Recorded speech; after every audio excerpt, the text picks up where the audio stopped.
नमस्कार दोस्तों, वार्ता चैनल में मैं शालीमार जायसवाल आपका स्वागत करती हूँ। तो आज हमारे लिए बहुत ही खुशी और सौभाग्य का दिन है। आज हम लोग शिल्पा दीदी द्वारा एक बहुत ही भव्य ऑफिस का इनाग्रेशन हुआ है।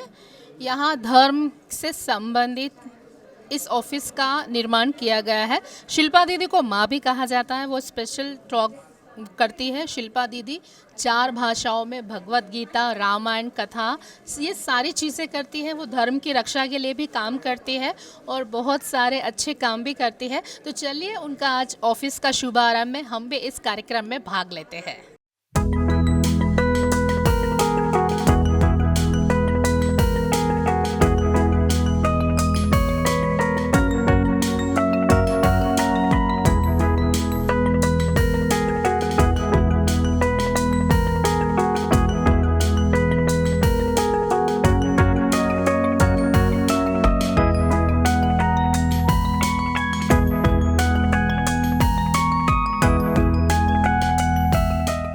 नमस्कार दोस्तों, वार्ता चैनल में मैं शालीमार जायसवाल आपका स्वागत करती हूं। तो आज हमारे लिए बहुत ही सौभाग्य की बात है। आज हमारे साथ साक्षात्कार श्री अद्वैतानंद जी महाराज जी मौजूद है। ये हमारे लिए बहुत ही सौभाग्य का दिन है कि आज हम इनके सामने प्रत्यक्ष हुए हैं। तो आइए स्वामी जी से जानते हैं आज का कार्यक्रम उन्हें कैसा लगा। आज का कार्यक्रम बहुत अच्छा लगा और बड़ा हर्ष का विषय है कि हमारे पूज्य दीदी शिल्पा दीदी एक बड़े संस्थान की एक नींव रखते हुए आज से और इसके आगे बढ़ेंगे। और जैसे कि शिक्षा के क्षेत्र में, संस्कारों के क्षेत्र में और अध्यात्म के क्षेत्र में एक क्षेत्र ही नहीं, पूरा देश, पूरा विश्व इससे गौरवान्वित हो।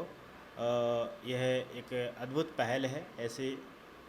ऐसा हम अनुभव करते हैं। स्वामी जी, देखा जाता है पहले सिर्फ पुरुष प्रधान देश था और पुरुष धर्म की रक्षा, मंदिरों की रक्षा और एजुकेशन में भी काफ़ी योगदान रहता था। लेकिन आजकल महिलाओं ने धर्म की रक्षा का भार संभाला है।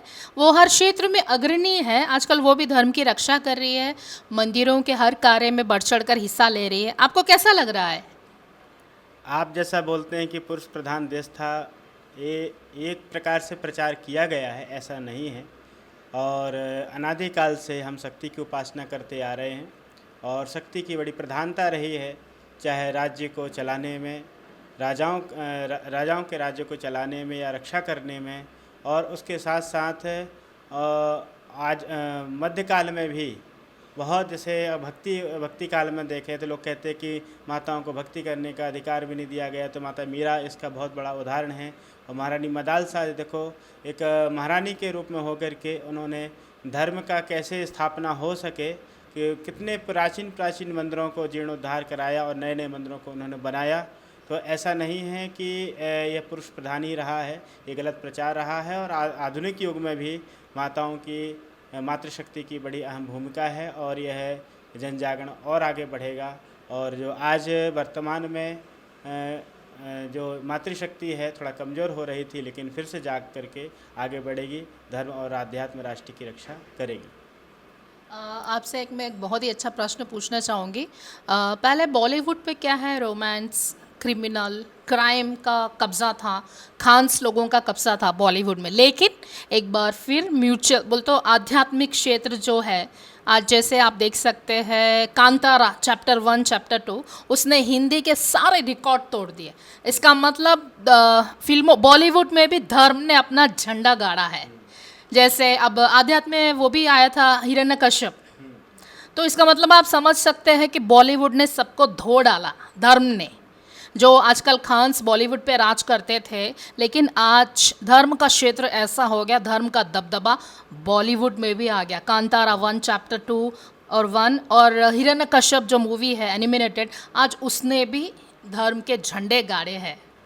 देखिए, मैं बहुत साल हो रहे हैं कि मैं मूवी वगैरह नहीं देखता, और कभी कोई क्लिप किसी ने दिखा दी तो बात अलग है कि क्या वर्तमान में चल रहा है। लेकिन बीच में कुछ वर्षों तक एक षड्यंत्र के तहत भारतीय संस्कृति को धूमिल करने के लिए, भारतीय परंपराओं को नीचा दिखाने के लिए एक षड्यंत्र रचा गया, जो कि एक उसका सबसे बड़ा साधन था टेलीविज़न। जी।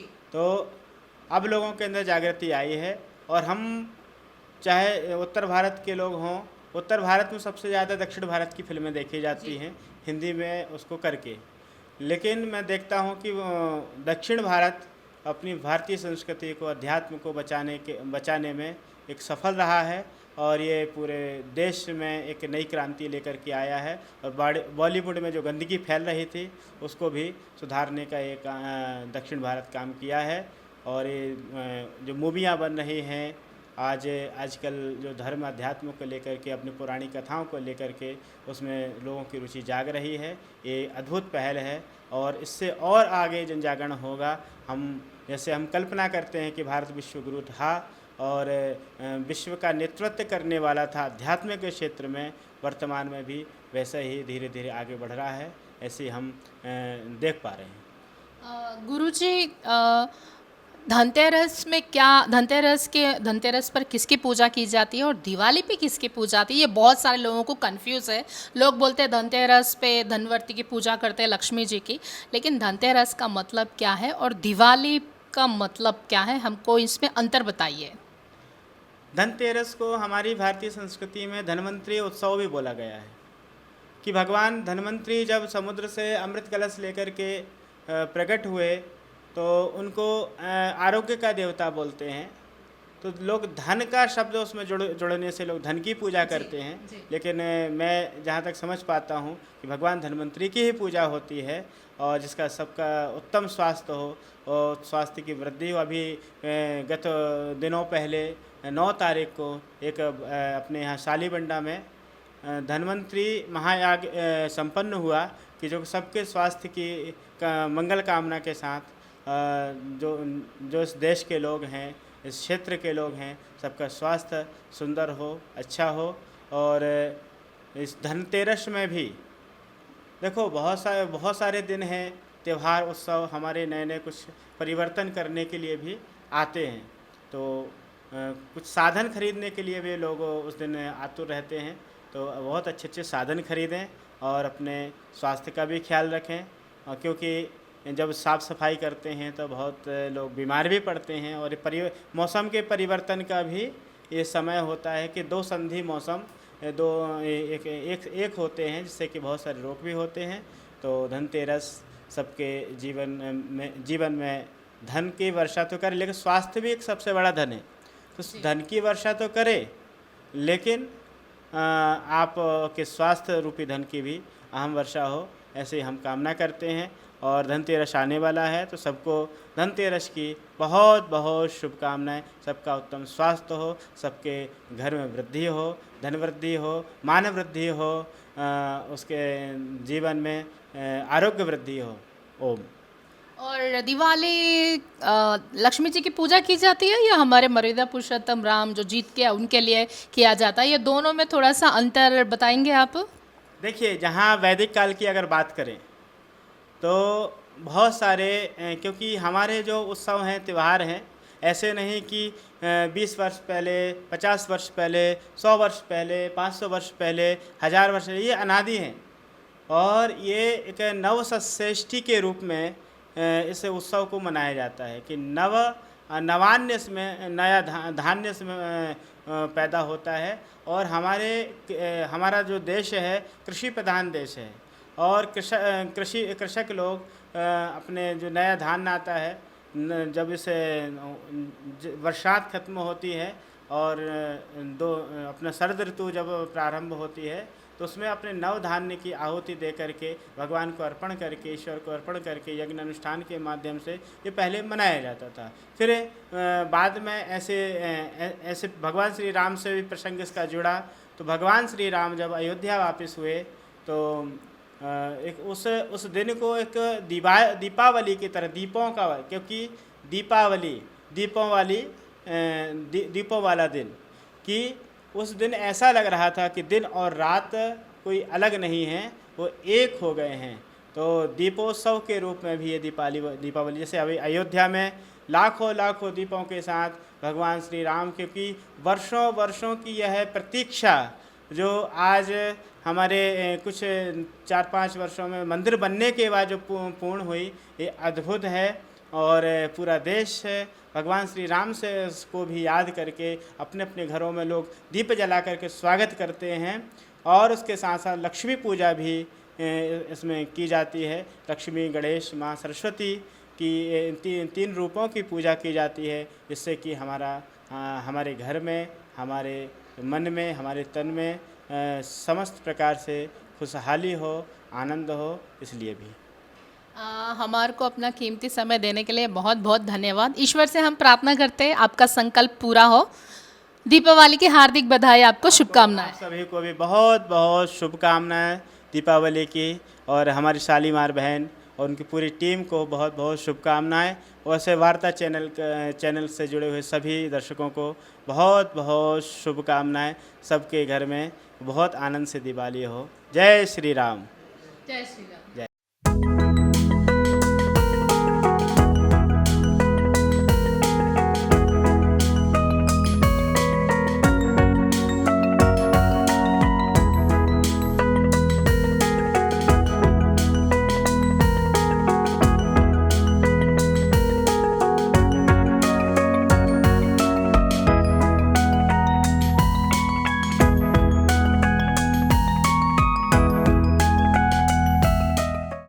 आप देख सकते हैं दीदी के फंक्शन में काफ़ी लोगों का तांता लगा है। यहाँ पे बहुत बड़े बड़े हस्तियाँ भी मौजूद है और हमारे साथ बीजेपी के नेता भी मौजूद है। तो आइए इनसे पूछते हैं इनको कैसा लगा आज दीदी का इतना भव्य ऑफिस का कार्यक्रम हुआ। नमस्कार सर। नमस्ते। सबसे पहले तो कथावाचक डॉक्टर शिल्पा दीदी को बहुत बहुत हार्दिक शुभकामनाएं भारतीय जनता पार्टी ने समस्त हिंदू समाज की तरफ से, क्योंकि इनके द्वारा सिर्फ सनातन नहीं, पूरे सभी देशवासियों को कथा के माध्यम से भगवान मर्यादा पुरुषोत्तम राम जी हो, यानी तो सनातन की संस्कृति हो, देश के प्रति हो, इन तमाम चीज़ों को दीदी कथावाचक के द्वारा बताते हैं। और हमें जीवन में भी आगे जाकर भी इनके द्वारा, इनके नक्शे कदम पे हमें चलना है। कई सारे ऐसे कथावाचक होते हैं जिनके द्वारा समाज के लिए कई सारे परिवर्तन के रूप में हम सबको सीखने को मिलता है। लेकिन डॉक्टर शिल्पा दीदी जी के जो प्रवचन होते हैं या उनका जो स्वभाव होता है, वो सीधे सीधे बात करते हैं और उनका कुछ भी भेदभाव नहीं होता है कि भाई ये है, बस इसके अलावा कुछ भी नहीं है। बहुत खुले दिल से, खुले मन से, जिस तरह से वो भगवान के बारे में बताते, उसी तरह से मानव के भी परिभाषाओं को समस्त तरीके से बताते। मैं उनको बहुत बहुत हार्दिक शुभकामनाएं देता हूँ और उनका आशीर्वाद सदा इस छोटे भाई के ऊपर बना रहे, यही आशा और शुभकामनाएं आकर्ष करता हूँ। दोस्तों, ये मोदी जी का देश है। यहाँ पे आप देख सकते हैं पहले महिलाएं पुरुषों की वाह करती है, लेकिन समय में परिवर्तन आ चुका है। आज महिलाओं का दबदबा है, अब महिलाओं ने मोर्चा संभाला है, तो अब सारी महिलाओं के पीछे पुरुष तारीफ कर रहे हैं। तो कैसा लग रहा है आपको कि नारी हर क्षेत्र में अपना दबदबा बना रही है? नहीं, बिना नारी के इस ये पूरी संस्कार में यहाँ पर किसी का वजूद ही नहीं है। अगर माँ है तो बेटा है, अगर बेटा है तो भाई है, बीवी भी है तो हस्बैंड है। तो जो नारी का जो सम्मान होता है, नारी के बिना इस पूरे प्रकृति में किसी का भी वजूद नहीं है। इसलिए सबसे पहले जो सम्मान है, यानी तो किसी भी तरीके से जो भी होता है इस दुनिया में, वो सिवाय माँ, बीवी, बहन और उन तमाम नारी शक्ति के बगैर इस संस्कार में कुछ भी नहीं है।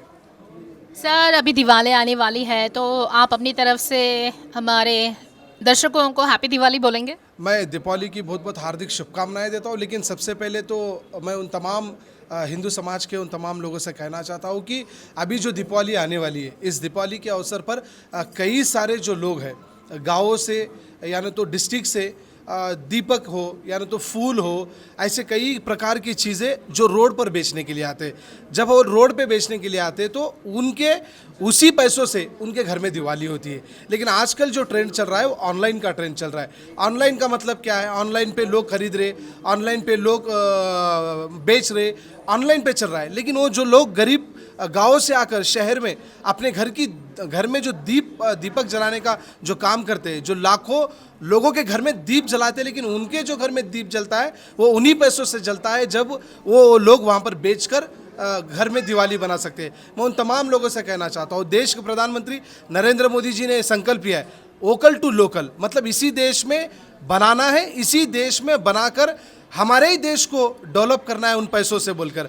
अगर हम उन पैसों को अगर हम जो ऑनलाइन खरीदने के बजाय उन गरीब लोगों के पास खरीदेंगे, चाहे फूल हो, दीपक हो, पूजा की सामग्री हो, उन तमाम चीज़ों को अगर हम उन गरीब लोगों के से खरीदेंगे तो उनके घर में दिवाली होगी और उनका आशीर्वाद जो है हमारे समाज को लगेगा। मैं उन तमाम लोगों को दीपावली की बहुत बहुत हार्दिक शुभकामनाएं देता हूँ। जय श्री राम। जय Shri Ram. Thank you sir हमारे साथ बात करने के लिए। धन्यवाद धन्यवाद दीदी।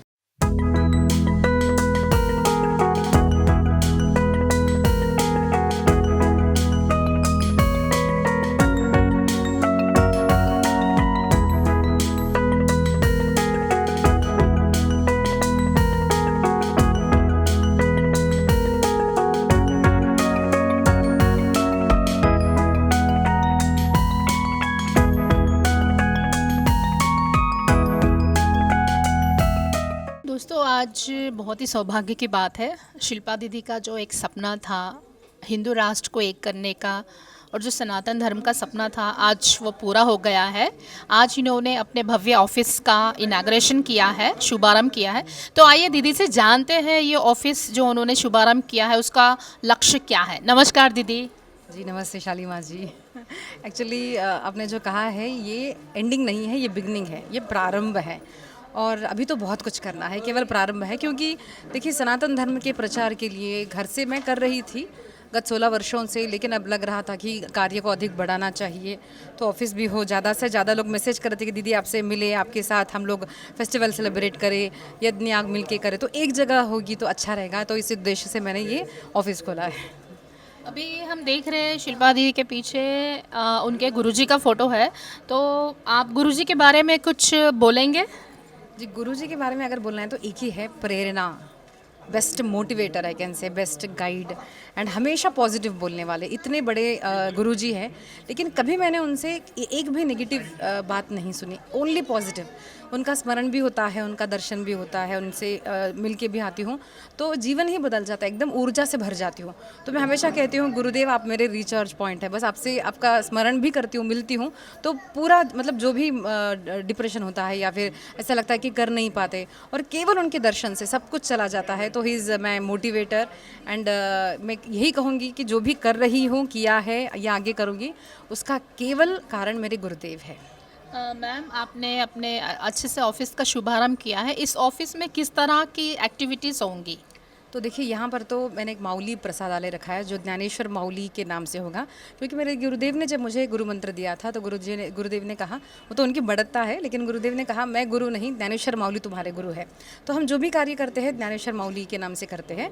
तो माउली के नाम से प्रसादालय यहाँ पर चलेगा। धीरे धीरे अगर भगवान सामर्थ्य दे तो नित्य ही यहाँ से सभी लोगों को प्रसाद भी मिलेगा। फिलहाल तो केवल संडे यहाँ पर जो सेशंस रहेंगे बच्चों के लिए है, लड़कियों के लिए है, युवाओं के लिए है, फैमिली के लिए, तो पूरा संडे यहाँ पे अलग अलग कार्यक्रम चलेगा।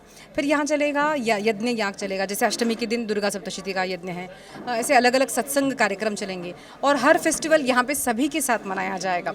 और यहाँ पर ऑफिस का कार्य भी चलेगा, जिस सनातन एकेडमी से मैं गुरुकुल पद्धति की से एक स्कूल खोलना चाहती हूँ, तो उसका भी कार्य यहीं से संचालित होगा। स्कूल मतलब मंत्रों का उच्चार, भजन, जागरण, उस तरह से स्कूल में पढ़ाया जाएगा क्या? जी नहीं, एक्चुअली एकेडमिक स्कूल ही होगा, लेकिन जो गुरुकुल पद्धति का स्कूल जो था उसमें ज्ञान के साथ साथ यानी आर्थिक ज्ञान के साथ साथ धर्म का ज्ञान भी दिया जाता था, शारीरिक ज्ञान भी दिया, जैसे योग है या फिर जो लकड़ी है, तो उन सारी चीज़ों का योगा भी होगा वहाँ पर, मॉरल वैल्यूज़ भी होगी, अच्छे संस्कार दिए जाएंगे। उसके साथ साथ नॉर्मल एकेडमिक स्कूल जो है वो भी होगा। लेकिन यहाँ पे एक बड़ा चेंज ये मैं करना चाहती हूँ कि जो मैंने पढ़ा स्कूल में हिस्ट्री, जो सब कुछ फालतू पढ़ा था, अब अच्छा हिस्ट्री जो है, सच्चा हिस्ट्री जो है वो मैं यहाँ पर पढ़ाना चाहती हूँ। तो गुरुकुल पद्धति का जो था तो वो यहाँ पर पढ़ाया जाएगा। दोस्तों पहले हम इतिहास में अहिल्याबाई देखते थे, लेकिन आज आप साक्षात देख सकते हैं हर महिला में अहिल्याबाई का रूप आपको नज़र आएगा, जो हमारे सनातन धर्म के बारे में सोचते हैं, सनातन धर्म को आगे बढ़ाने के बारे में सोचते हैं और जो हमारे धर्म के प्रति इतने अच्छे विचार रखते हैं, वो नारी हमारे लिए अहिल्याबाई के समान ही है। तो हम वार्ता चैनल वाले इन्हें शुभकामनाएं देंगे। ये हमारे हैदराबाद ही नहीं पूरे भारत को एकता के सूत्र में बांधे और हम इन्हें बहुत सारी शुभकामनाएं देते हैं। एक महिला ही है जो सशक्त समाज बना सकती है और समाज में परिवर्तन ला सकती है। आप देख सकते हैं ये चेहरा जो समाज में परिवर्तन लाएगा और धर्म को एकता के रास्ते पर लाकर ही रहेगा। जी जी, बहुत बहुत धन्यवाद। एक्चुअली मैं कहूँगी मैं कितना कर पाऊँगी पता नहीं। अभी तो मैं फ़िलहाल 2 चेंजेस बताऊँगी। यहाँ पर लोग सब मुझे मैडम बोलते थे पहले, अब सब लोग दीदी और माँ बोलने लगे हैं। और दूसरा चेंज ये आया है कि यहाँ पर कोई नमस्ते मतलब बोलता नहीं था, अब सारे लोग रामकृष्ण हरि बोलने लगे हैं। तो कहीं न कहीं से भगवान का नामोच्चारण प्रारंभ हो गया है। कथा सुनने के लिए अधिकाधिक लोग उत्सुक हो रहे हैं। तो ये एक अच्छा प्रारंभ लग रहा है मुझे। तो आपकी शुभकामनाओं के लिए बहुत बहुत धन्यवाद शालीमा जी। जय श्री कृष्णा। दीदी दिवाली के लिए आप कुछ मैसेज देंगे हमारे दर्शकों को? जी ज़रूर देना चाहूँगी, क्योंकि जो भी फालतू लोग आजकल मीडिया पे आ रहे हैं आपको मतलब मैसेज देते हैं कि भाई फटाके मत बजाओ, तो मैं तो कहूँगी फटाके खूब बजाओ, दिए भी खूब लगाओ, खूब मिठाई खाओ, फैमिली के साथ खूब स्पेंड करो। क्योंकि दिवाली देखिए हम साल में एक ही बार होता है, एक दिन या फिर मैक्सिमम कहे हम लोग 5 दिन फायर क्रैकर्स जो है हम लोग बजाते हैं और उससे इतना पोल्यूशन नहीं होता जितना पोल्यूशन जो लोग कहते हैं कि नहीं करना चाहिए। उनके कारण फूड पोल्यूशन होता है, प्राणियों की हिंसा करते हैं। डॉग लवर्स बताते हैं, लेकिन वही बीफ खाते हुए हम लोग उनको देखते हैं। वो लोग कहेंगे कि भाई आप कोको कोला पीजिए, लेकिन हम लोग देखते हैं कि वो छोटा सा बिट ऑफ शुगर भी नहीं खाते हैं। तो उनकी कथनी करने में अंतर है, लेकिन गुरु जो कहता है वो करता है। तो गुरुओं की बात सुने, आप जो परंपरा में आते हैं गुरु कथा प्रवक्ता, उनकी आप बात सुने। दिवाली खूब अच्छे से मनाएं, खूब फायर क्रैकर्स बजाएं, लेकिन सेफ भी रहे। तो आप सभी को दिवाली की बहुत बहुत हार्दिक शुभकामनाएं। थैंक यू मैम हमारे से बात करने के लिए। जी थैंक यू शालीमा जी। जय श्री कृष्णा। भारत माता की जय। जय भारत माता की जय।